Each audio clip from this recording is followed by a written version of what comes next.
প্রথমে আপনারা ভিডিওটা দেখুন, তারপর আমি এর কারণ বলছি।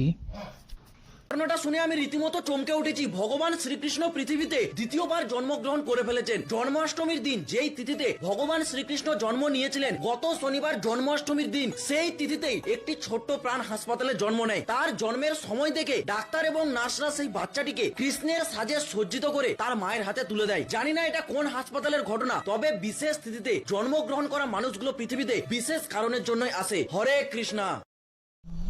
এই বাচ্চাটি কৃষ্ণের জন্মাষ্টমীর দিন জন্ম নেয় এবং তারপর মানুষের মনে যা আসছে তাই ভাবছে।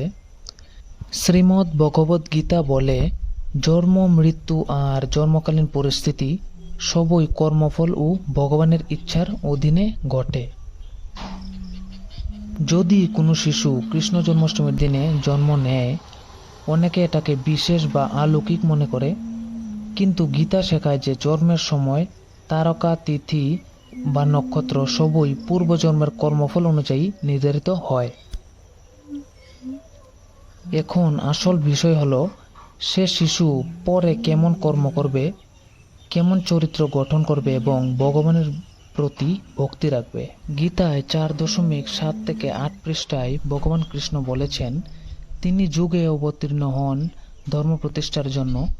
জন্মাষ্টমী ভক্তদের জন্য স্মরণ করিয়ে দেয়, ভগবান সর্বদা রক্ষা করতে প্রস্তুত।